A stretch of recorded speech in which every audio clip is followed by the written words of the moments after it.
சோழவந்தான் ஜனகநாராயண பெருமாள் திருக்கோவில் திருக்கல்யாண வைபவம் நடைபெற்றது. ஏராளமான பெண்கள் உள்ளிட்ட பொதுமக்கள் பங்கேற்பு. மதுரை மாவட்டம் சோழவந்தானில் உள்ள பிரசித்தி பெற்ற 1000 ஆண்டுகள் பழமை வாய்ந்த ஜனகநாராயண பெருமாள் திருக்கோவிலில் 50ஆம் ஆண்டு பிரம்மோற்சவ விழா கடந்த 19ஆம் தேதி கொடியேற்றத்துடன் துவங்கி நடைபெற்று வருகின்றது. விழாவின் முக்கிய நிகழ்ச்சிகளில் ஒன்றான திருக்கல்யாண வைபவம் கோவில் மண்டபத்தில் நடைபெற்றது.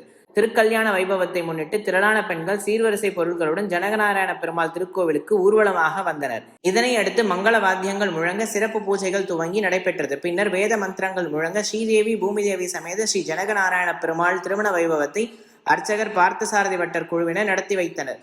திருமணத்திற்கு வந்த பெண்கள் மற்றும் பொதுமக்கள் திருமண மொய்யை எழுதி அன்னதானத்தில் கலந்து கொண்டனர்.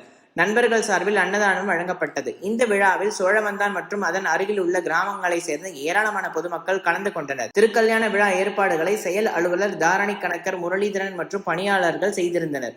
சோழவந்தானில் முக்கிய பிரமுகர்கள் உள்ளிட்ட பலர் திருமண வைபவத்தில் கலந்து கொண்டு சிறப்பு செய்தனர். இரவு கோவில் முன்பு பரதநாட்டிய நிகழ்ச்சியும் நடைபெற்றது. அதனைத் தொடர்ந்து ஸ்ரீதேவி பூமிதேவி ஸ்ரீ ஜனகநாராயண பெருமாள் கோவிலின் 4 ரத வீதிகளிலும் ஊர்வலமாக வந்து பொதுமக்களுக்கு காட்சியளித்தார்.